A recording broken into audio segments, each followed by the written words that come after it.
আসসালামু আলাইকুম এসএসসি 26 এবং 27। তোমরা কি প্যারাগ্রাফ নিয়ে চিন্তিত? কিছুতেই প্যারাগ্রাফ মুখস্থ রাখতে পারতেছো না? তাহলে আজকের ভিডিওটা তোমাদের জন্যই। আজকে আমি প্যারাগ্রাফের এমন একটা ফরম্যাট নিয়ে হাজির হয়েছি, মাত্র একটা প্যারাগ্রাফ পড়লেই তোমরা ব্যাড সাইডের সকল প্যারাগ্রাফ লিখতে পারবে। মাত্র একটা প্যারাগ্রাফ পড়লে তোমাদের আর ব্যাড সাইডের কোনো প্যারাগ্রাফ পড়াই লাগবে না। তো চলো দেরি না করে ভিডিওটা শুরু করি। দেখো, প্যারাগ্রাফ মোট কত প্রকার? প্যারাগ্রাফ মোট 5 প্রকার: গুড সাইড, ব্যাড সাইড অর্থাৎ ভালো দিক এবং খারাপ দিক, হবি অর্থাৎ তোমার শখ, 4 সায়েন্টিফিক সাইড অর্থাৎ বিজ্ঞান বেস যেগুলো আছে, পার্সন সেন্টার্ড অর্থাৎ একটা নির্দিষ্ট ব্যক্তিবাচক। আজকে আমরা ব্যাড সাইড নিয়ে কথা বলবো। একটা ব্যাড সাইড প্যারাগ্রাফ পড়লে তুমি শত শত ব্যাড সাইড প্যারাগ্রাফ লিখতে পারবে এবং 100% তুমি ফুল মার্কস পাবে। দেখো, ব্যাড সাইড প্যারাগ্রাফের মধ্যে ইম্পর্টেন্ট কোনগুলা: traffic jam, load shedding, air pollution, water pollution, environment pollution, road accident, eve teasing, corruption এবং ডিফরেস্টেশন। ব্যাড সাইড প্যারাগ্রাফের মধ্যে এই প্যারাগ্রাফগুলো খুবই ইম্পর্টেন্ট, কিন্তু এই ফরম্যাটটা পড়লে তোমার এই প্যারাগ্রাফ সহ ব্যাড সাইডের বাকি যত প্যারাগ্রাফ আছে আর কোনো প্যারাগ্রাফ পড়া লাগবে না। তো চলো দেখো, topic is a great and harmful problem. বিষয়, এটি একটি বিরাট এবং ক্ষতিকর সমস্যা। দেখো, এখানে তোমরা শুধুমাত্র বিষয়টা চেঞ্জ করবে আর বাকি সমস্ত প্যারাগ্রাফের সমস্ত লেখাগুলো এক থাকবে। যে প্যারাগ্রাফে আসুক ব্যাক সাইডের প্যারাগ্রাফটা একই লিখে দিবা, কিন্তু শুধু টপিকটা চেঞ্জ করবা। দেখো, টপিক, এখানে তোমরা ধরো ওয়াটার পলিউশন আসছে, ঠিক আছে? ওয়াটার পলিউশন পানি দূষণ, তাই না? ওয়াটার পলিউশন, তাহলে লিখবো ওয়াটার পলিউশন অর্থাৎ পানি দূষণ একটি বিরাট এবং ক্ষতিকর সমস্যা। ঠিক আছে? এয়ার পলিউশন আসলেও এই লেখাগুলো এক থাকবে, শুধু এই জায়গায় বিষয়ের এখানে এয়ার দিয়ে দিবে। ঠিক আছে? শুধু বিষয়টা চেঞ্জ করবে। It is not only a common matter for our own country but also for the other countries too. এটি কেবল আমাদের দেশের জন্যই নয়, অন্য দেশের জন্যই সাধারণ বিষয়। ঠিক আছে?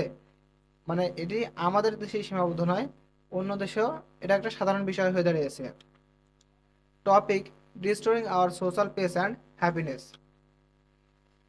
বিষয় অর্থাৎ এই যে একটু আগে বললাম ওয়াটার পলিউশন বা এয়ার পলিউশন, সাউন্ড পলিউশন, যাই বলো না কেন, বিষয় আমাদের সামাজিক শান্তি ও সুখ নষ্ট করছে। Day by day it is going out of our control which is very alarming. দিন দিন এটি আমাদের নিয়ন্ত্রণের বাইরে চলে যাচ্ছে, যা খুবই উদ্বেগজনক। Keeping this problem we can not imagine hour pace and happy life. এই সমস্যাটিকে ধরে রাখা আমাদের শান্তি ও সুখী জীবনের কল্পনাও করতে পারে না। দো টপিক, আবার এখানে দেখো বিষয়টা আসছে, তাহলে বিষয় যে বিষয়ে প্যারাগ্রাফ আসবে সেই প্যারাগ্রাফের নামটা লিখে দিবে। তো তাহলে দো টপিক ইজ ভেরি দো to remove this problem totally from the society but we have to try at any cost.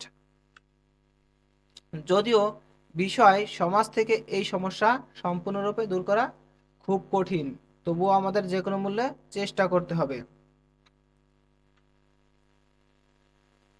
Without removing this acute problem people can not get relief. এই তীব্র সমস্যা দূর না করে মানুষ স্বস্তি পেতে পারে না। Everybody wants a good solution for this problem. সবাই এই সমস্যার একটি ভালো সমাধান চায়। Beside government should come forward to overcome this problem. সরকারের পাশাপাশি এই সমস্যা কাটিয়ে উঠতে এগিয়ে আসা উচিত। The law force against should arrest them who are creating this kind of problem. আইন বাহিনীকে এই ধরনের সমস্যা সৃষ্টিকারীদের গ্রেপ্তার করতে হবে। অর্থাৎ পুলিশ বলো, সেনাবাহিনী বলো, যে আইন একটা প্রশাসন আছে আমাদের, এই প্রশাসনকে অবশ্যই এই সমস্যা যারা সৃষ্টি করবে তাদের অ্যারেস্ট করা উচিত, তাই না? টপিক, আবারও সে বিষয়টা আসছে, তোমার প্রশ্ন যে বিষয়টা থাকবে সে বিষয়টা দিয়ে দিবে। Is possible to remove by creating public awareness. জনসচেতনতা তৈরির মাধ্যমে বিষয় দূর করা সম্ভব। We should be more active to get a better solution. তাই আরও ভালো সমাধান পেতে আমাদের আরও সক্রিয় হওয়া উচিত। প্রিয় শিক্ষার্থীবৃন্দ, always education BD SSC 26-27 study zone নামে আমরা একটা হোয়াটসঅ্যাপ গ্রুপ খুলেছি তোমাদের জন্য। তোমরা অবশ্যই এই গ্রুপটায় যুক্ত হয়ে যাবে। এখানে তোমরা পাবে বিভিন্ন গুরুত্বপূর্ণ ভিডিও লেসন, চ্যাপ্টার ওয়াইজ গুরুত্বপূর্ণ suggestion, exam update, daily guideline, important notice. তোমরা অবশ্যই গ্রুপটায় যুক্ত হয়ে যাবে। এই গ্রুপটায় যুক্ত হয়ে গেলে আশা করি তোমাদের এসএসসির প্রস্তুতিটা গোছালোভাবে হবে। এই গ্রুপটার লিংক আমি এই ভিডিওর ডেসক্রিপশন বক্সে কিংবা কমেন্ট বক্সে দিয়ে রাখবো, অবশ্যই তোমরা গ্রুপটায় যুক্ত হয়ে যাবে। প্রিয় শিক্ষার্থীবৃন্দ, শিক্ষা সম্পর্কিত যে কোনো সঠিক নিউজ বা ভিডিও লেসন পেতে অবশ্যই আমাদের চ্যানেলটা সাবস্ক্রাইব করে রাখবে এবং ফেসবুক থেকে দেখলে অবশ্যই পেজটা ফলো দিয়ে রাখবে। আল্লাহ হাফেজ।